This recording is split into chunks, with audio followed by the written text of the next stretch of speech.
نحمده ونصلي على رسوله الكريم اما بعد فاعوذ باللہ من الشیطان الرجیم بسم اللہ الرحمن الرحیم۔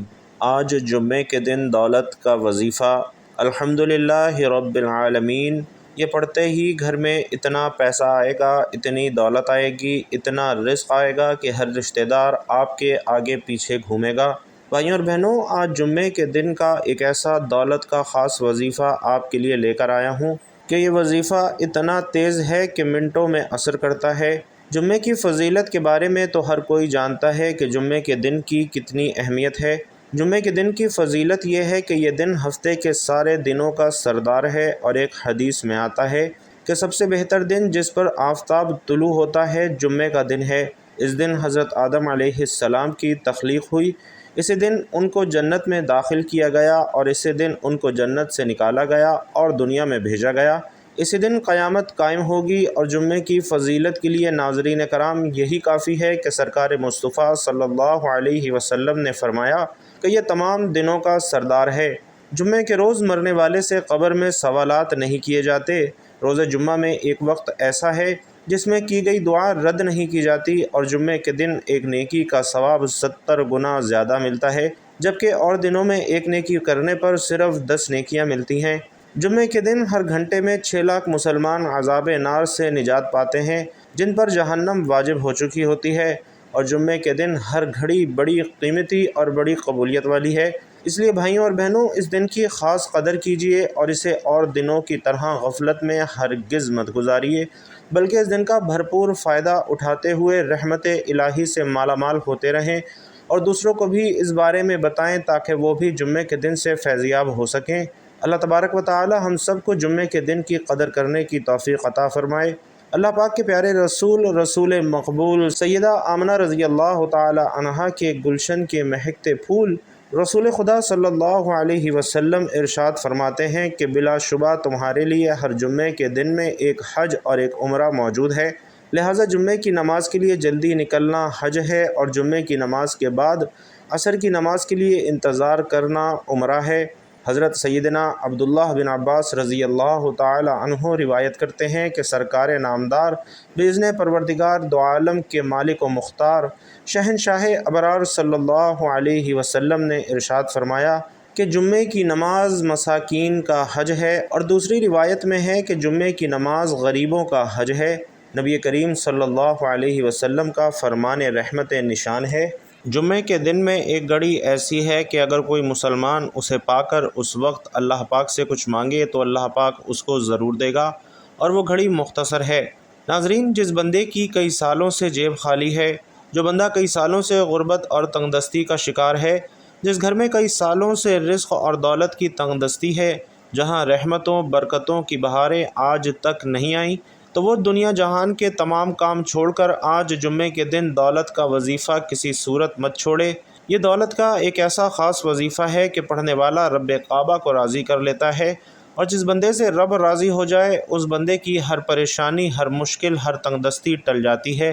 الحمدللہ رب العالمین کے کمالات ہر کوئی جانتا ہے، لیکن اگر کوئی نہیں جانتا تو آج یہ وظیفہ بتائے گئے طریقے سے ایک بار میرے کہنے پر آپ لوگوں نے کر ضرور دیکھنا ہے۔ آپ تمام وظیفوں کو بھول جائیں گے، صرف جمعے کے دن یہ وظیفہ پڑھنے کی دیر ہے۔ یہ وظیفہ آج تک جس کسی کو بتایا، جس نے پڑھا، رب نے بے شمار رحمتوں اور برکتوں سے نوازا۔ ناظرین کرام، یہ وہ آیت ہے جس سے آپ کی اور آپ کی نسلوں کی انشاءاللہ تمام پریشانیاں ختم ہو جائیں گی۔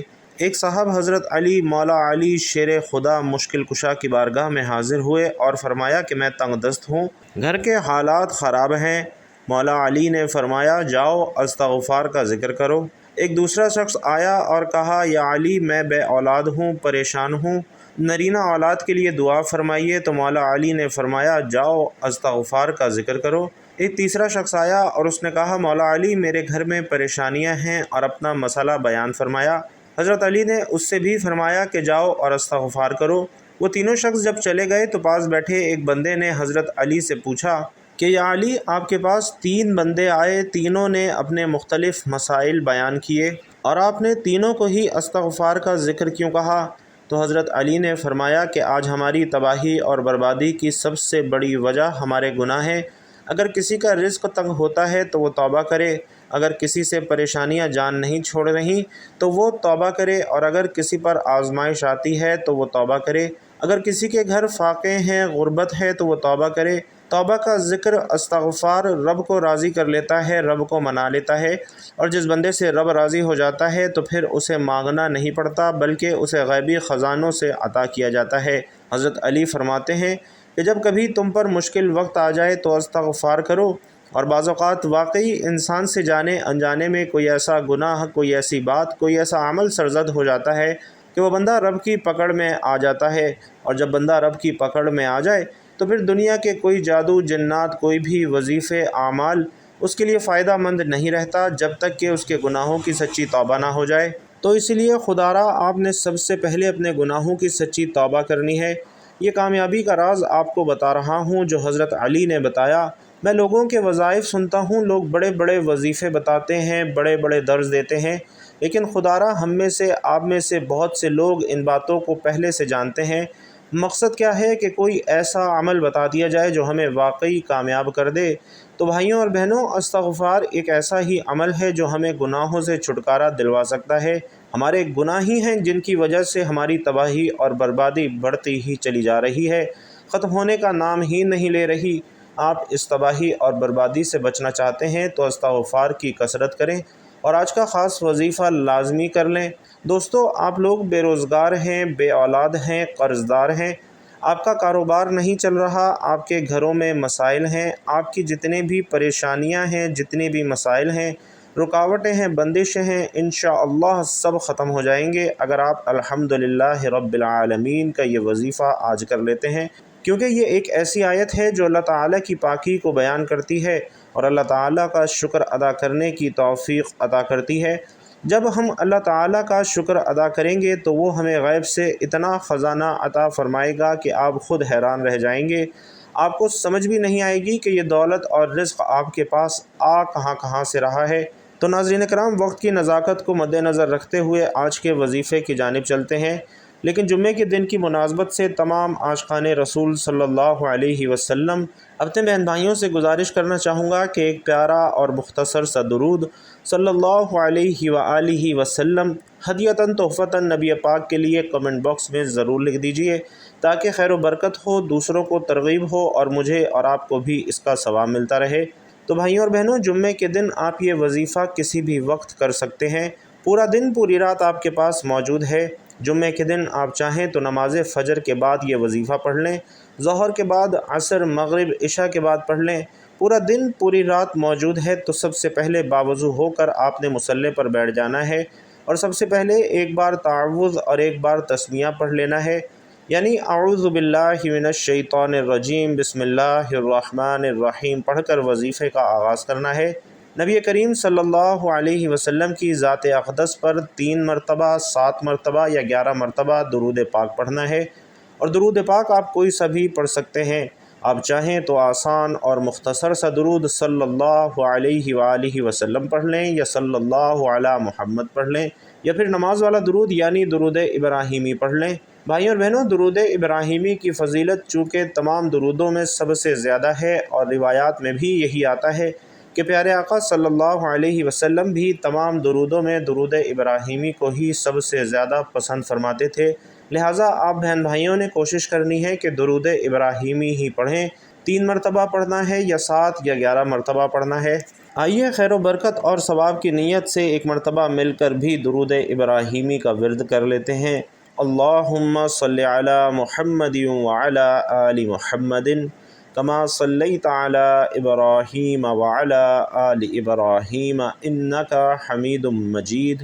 اللہم بارک علی محمد وعلی آل محمد کما بارکت علی ابراہیم وعلی آل ابراہیم انک حمید مجید۔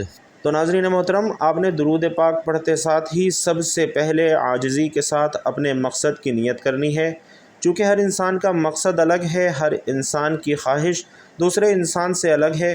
مقصد جتنا مرضی بڑا ہو، یہ نہیں دیکھنا کہ یہ ناممکن ہے، آپ یہ دیکھیے کہ آپ مانگ کس ذات سے رہے ہیں جو عرش الہی کا رب ہے، جو تمام خزانوں کا مالک ہے۔ آپ اس رب سے مانگ رہے ہیں جس کے قبضہ قدرت میں دونوں جہانوں کی بادشاہت ہے، دونوں جہانوں کے خزانے ہیں، وہی آپ کو عطا کرے گا، کیونکہ بے شک وہی ہر چیز پر قادر ہے، بہت غفور الرحیم اور بے نیاز ہے۔ بھائیوں اور بہنوں، آپ انشاءاللہ جو مانگیں گے آپ کو ضرور ملے گا۔ اپنے مقصد کی نیت کیجئے۔ مثال کے طور پر اگر گاڑی، دولت، شہرت آپ کو چاہیے، آپ اس چیز کی نیت کر لیں۔ اگر آپ کو کوئی پریشانی ہے، کوئی مسئلہ ہے، کوئی رکاوٹ ہے تو آپ اپنے مقصد کی نیت کیجئے۔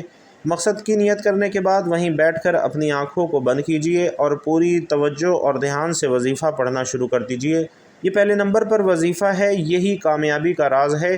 یہی جس طرح ایک مکان، ایک بلڈنگ بنائی جاتی ہے اور اس کی بنیاد رکھی جاتی ہے، دیواریں مضبوط کی جاتی ہیں، اسی طرح کسی بھی کامیابی کا راز شروع ہوتا ہے درود پاک سے۔ درود پاک پڑھ کر جو بھی دعا اور جو بھی وظیفہ کیا جاتا ہے وہ اللہ کی بارگاہ میں ضرور قبول ہوتا ہے، اور جو بندہ درود پاک پڑھتا ہے تو وہ اللہ تعالیٰ کو راضی کر لیتا ہے، کیونکہ اللہ تعالیٰ اس عبادت سے بہت زیادہ خوش ہوتے ہیں۔ اسی لیے کہا جاتا ہے کہ تمام عبادات میں سے سب سے زیادہ افضل عبادت درود پاک پڑھنا ہے، جس کی قبولیت کا کوئی شک نہیں رہتا، کیونکہ رب کی رضا اس میں ہے کہ جب بندہ اپنے کبیرہ صغیرہ گناہوں کو معاف کروا لیتا ہے، بخشوا لیتا ہے، تو وہ رب کو راضی کر لیتا ہے۔ اور درود پاک پڑھنے کی فضیلت آپ اس روایت سے اندازہ لگائیے کہ اللہ پاک نے جتنے بھی احکامات نبی کریم صلی اللہ علیہ وسلم اور آپ کی امت پر نازل فرمائے، کسی میں یہ نہیں فرمایا کہ آپ یہ کام اس لیے کیجئے کیونکہ میں بھی یہ کام کرتا ہوں۔ صرف درود پاک ایک ایسی عبادت ہے جس میں اللہ رب العزت فرماتا ہے کہ میں اور میرے فرشتے بھی یہ کام کرتے ہیں، اس لیے اے ایمان والو تم بھی یہ کام کرو۔ اس لیے بھائیوں اور بہنوں، جتنا ہو سکے درود پاک کی کثرت کیا کیجیے۔ اس طرح سے آپ نے جمعے کے دن درود پڑھ کر یہ وظیفہ پڑھنا شروع کر دینا ہے۔ یہ وظیفہ آپ اپنے ہاتھ کی انگلیوں پر گن کر پڑھ سکتے ہیں تو بہترین ہے۔ اگر ہاتھ کی انگلیوں پر نہیں پڑھ سکتے تو تسبیح کا استعمال کر لیں، لیکن تعداد میں کمی بیشی نہیں کیجیے گا۔ آپ نے الحمدللہ رب العالمین کو ہاتھ کی انگلیوں پر 100 بار پڑھنا ہے، یعنی ایک تسبیح مکمل پڑھ لینی ہے۔ اور جب جب آپ کی زبان سے نکل رہا ہو الحمدللہ رب العالمین، آپ روتے ہوئے، تڑپتے ہوئے، سسکتے ہوئے رب کعبہ سے مانگتے چلے جائیں، اور یقین کیجئے اللہ تعالیٰ آپ کی نسلوں کو بھی انشاءاللہ آباد کر دے گا۔ جن گناہوں کی پکڑ کی وجہ سے رب نے آپ کا رزق تنگ کر دیا ہے، آپ کے گھر میں پریشانیاں ہیں، فاقے ہیں، غربت ہیں، تنگ دستیاں ہیں، اس آیت کے وظیفے کی فضیلت اور برکت سے انشاءاللہ ہر طرح کی پریشانیاں اور ہر طرح کے گناہوں، ہر طرح کی بندشوں سے آپ کو چھٹکارا مل جائے گا اور کامیابی انشاءاللہ آپ کا مقدر ہو جائے گی۔ 100 دانوں کی ایک تسبیح پڑھنے کے بعد آپ نے دوسرے نمبر پر جو وظیفہ کرنا ہے وہ وظیفہ رب العالمین کے 2 ناموں کا وظیفہ ہے۔ آپ نے یا رزاق یا فتاح کا وظیفہ پڑھنا ہے۔ دونوں ناموں کو ملا کر پڑھیں گے تو یہ ایک شمار ہوگا، اور اس طریقے سے آپ نے 11 مرتبہ یا رزاق یا فتاح کا وظیفہ پڑھنا ہے۔ یا رزاق یعنی اے رزق دینے والی ذات، اور یا فتاح یعنی اے مشکلوں پر قابو پانے والی ذات، اے کامیابی دینے والی ذات۔ یا رزاق یا فتاح کو پکارنے کی دیر ہے۔ بھائیوں اور بہنوں، عرش الہی سے فرشتے زمین پر اتریں گے اور آپ کے لیے مال و دولت، کامیابیاں چھوڑ جائیں گے۔ دوسرے نمبر پر 11 مرتبہ یا رزاق یا فتاح کو بتائے گئے طریقے سے پڑھنے کے بعد اب تیسرے نمبر پر جو آخری وظیفہ آپ نے کرنا ہے وہ سورۃ الکوثر کا وظیفہ ہے۔ بسم اللہ الرحمن الرحیم، انا اعطیناک الکوثر فصل لربک وانحر ان شانئک ھو الابتر۔ اور سورۃ الکوثر آپ نے آخر میں صرف ایک بار پڑھنی ہے۔ ایک بار سورۃ الکوثر پڑھ کر وظیفہ مکمل کر دینا ہے۔ بھائیوں اور بہنوں، سمجھیے گا اب کامیابی کا راز کیا ہے۔ اس میں آپ نے 100 بار الحمدللہ رب العالمین پڑھ کر اپنے رب کا شکر ادا کیا، اس کی پاکی بیان کر کے اپنے گناہوں کو بخشوا لیا، تو اب رب راضی ہے۔ اب انعام لینے کا وقت ہے۔ یا رزاقو سے آپ کو رزق ملے گا، رزق کے 300 دروازے کھل جائیں گے، اور یا فتاحو سے کامیابی آپ کا مقدر ہو جائے گی، رکاوٹیں، بندشیں ہٹ جائیں گی، اور سورۃ الکوثر سے آپ پر رحمتوں اور برکتوں کی برسات شروع ہو جائے گی۔ سورۃ الکوثر جسے دولت والی سورت بھی کہا جاتا ہے، آپ کے گھر کے حالات بدل جائیں گے انشاءاللہ، بے سکونی، بے برکتی ہمیشہ ہمیشہ کے لیے ختم ہو جائے گی۔ تو بھائیوں اور بہنوں، آپ لوگوں نے یہ وظیفہ لازمی کرنا ہے، نہایت آسان اور مختصر سا وظیفہ ہے۔ انشاءاللہ آپ کے رزق کی جو بھی پریشانی ہے وہ بھی ختم ہو جائیں گی۔ آخر میں اللہ پاک سے دعا بھی کرنی ہے۔ آئیے جمعے کا دن ہے، قبولیت کی گھڑیاں ہیں، اجتماعی دعا بھی کرتے ہیں، کیونکہ بھائیوں اور بہنوں جتنے زیادہ لوگ دعا میں شامل ہوتے ہیں، جتنے زیادہ لوگ دعا پر آمین کہتے ہیں، اتنے ہی زیادہ دعا کی قبولیت کے امکانات بڑھ جاتے ہیں۔ تو آئیے ان قبولیت کی گھڑی میں رب العالمین کے حضور اپنی حاجات اجتماعی طور پر پیش کرتے ہیں۔ میں دعا کروں گا آپ لوگوں نے آمین کہنا بھی ہے اور کمنٹ باکس میں آمین لکھنا بھی ہے۔ اے اللہ رب العزت، ہم تیرے گناہ گار، تیرے خطا کار بندے ہیں، اپنے فضل و کرم سے ہمارے گناہوں کو، ہماری خطاؤں کو معاف فرما۔ یا اللہ، ہم اپنے اگلے پچھلے صغیرہ کبیرہ سبھی گناہوں، خطاؤں اور نافرمانیوں کی معافی مانگتے ہیں۔ اے اللہ رب العزت، ہم اپنے گناہوں سے توبہ کرتے ہیں، تو توبہ قبول کرنے والا، توبہ کو پسند فرمانے والا ہے۔ یا اللہ، ہماری دعا قبول فرما اور ہمیں بخش دے۔ اے اللہ، ہم گناہ گار ہیں، سیاہ کار ہیں، بدکار ہیں، تیرے احکام کے نافرمان، ناشکرے ہیں، لیکن میرے معبود تیرے نام لیوا بندے ہیں۔ ہم تیری گواہی دیتے ہیں کہ تیرے سوا کوئی عبادت کے لائق نہیں۔ ہم گواہی دیتے ہیں کہ تیرے سوا کوئی بندگی کے لائق نہیں۔ ہم گواہی دیتے ہیں کہ تیرے سوا کوئی تعریف کے لائق نہیں۔ ہمارے معبود، ہمارے گناہ تیری رحمت سے بڑے تو نہیں ہیں، تو اپنی رحمت سے ہمارے گناہوں کو معاف فرما۔ اے اللہ، ہمیں گمراہی کے راستے سے ہٹا کر صراط المستقیم کے راستے پر چلنے والا بنا دے۔ اے اللہ، ایسی نماز پڑھنے کی توفیق عطا فرما جس نماز سے تو راضی ہو جائے۔ زندگی میں ایسے نیک اعمال کرنے کی توفیق عطا فرما جن اعمال سے تو راضی ہو جائے۔ ہم سب کو ایسی زندگی گزارنے کی توفیق عطا فرما جس زندگی سے تو راضی ہو جائے۔ یا اللہ، ہم سب کو ایمان پہ زندہ رکھ اور ایمان پہ ہی ہمارا خاتمہ فرما۔ یا اللہ، ہمیں تیرے احکامات کی فرما برداری کرنے والا اور تیرے پیارے حبیب محمد الرسول اللہ صلی اللہ علیہ وسلم کے نیک اور پاکیزہ آداب کو اپنانے والا بنا دے۔ یا اللہ، ہماری پریشانیوں کو دور کر دے، ہماری تنگ دستیوں کو دور کر دے۔ اے اللہ، ہماری محتاجیوں کو دور کر دے۔ اے اللہ، جو بیمار ہیں انہیں شفائے کاملہ عاجلہ عطا فرما۔ یا اللہ، جو بے اولاد ہیں انہیں اپنے خزانوں میں سے نیک اور صالح اولاد عطا فرما۔ جو صاحب اولاد ہیں ان کی اولاد کو ان کی آنکھوں کی ٹھنڈک بنا، نیک، صالح اور فرما بردار بنا۔ یا اللہ، جن کے جو کام رکے ہوئے ہیں وہ پورے کر دے۔ یا اللہ، بچھڑے ہوئوں کو ملا دے۔ یا اللہ، شادی شدہ جوڑوں میں محبت اور خلوص پیدا کر دے اور ان کی زندگیوں میں برکت ڈال دے۔ یا اللہ، تمام لڑکے اور لڑکیوں کے نصیب اچھے کر دے۔ یا اللہ، جو قرض کے بوجھ تلے دبے ہوئے ہیں ان سب کا قرضہ جلد سے جلد ادا کروا دے۔ یا اللہ، شیطان مردود سے ہماری حفاظت فرما۔ اے اللہ، ہم سب کو حلال رزق کمانے کھانے کی توفیق عطا فرما۔ ہم سب کے حلال رزق میں خوب برکت، وسعت اور کشادگی عطا فرما۔ یا اللہ، ہمیں 5 وقت کا پکا سچا نمازی بنا دے، دین کے احکامات پر فرما برداری کرنے والا بنا دے۔ یا اللہ، ہم سے راضی ہو جا۔ اے اللہ، تیرے پیارے حبیب محمد مصطفیٰ صلی اللہ علیہ وسلم نے تجھ سے جن جن خیر کی دعائیں کی ہیں ان تمام دعاؤں میں ہمارا بھی حصہ شامل فرما، اور تیرے پیارے حبیب محمد رسول اللہ صلی اللہ علیہ وسلم نے تجھ سے جن جن شرور سے پناہ چاہی ہے ان تمام شرور سے ہمیں بھی پناہ عطا فرما۔ یا اللہ، ہماری دعاؤں کو قبول فرما۔ آمین یا رب العالمین۔ یا اللہ، ہماری دعاؤں کو قبول فرما۔ آمین یا رب العالمین۔ بھائیوں اور بہنوں، آپ لوگوں نے بھی آمین ضرور لکھنا ہے۔ جیسا کہ بتایا کہ جتنے زیادہ لوگ دعا میں شامل ہوتے ہیں، جتنے زیادہ لوگ دعا پر آمین کہتے ہیں، دعا کی قبولیت کے امکانات اتنے ہی زیادہ بڑھ جاتے ہیں۔ اس لیے آمین لکھ کر اس بات کو یقینی بنانے کی ضرور کوشش کیجیے گا کہ ہم سب کی دعائیں قبول ہو جائیں۔ اللہ پاک آپ سب کا حامی و ناصر ہو۔ آمین یا رب العالمین۔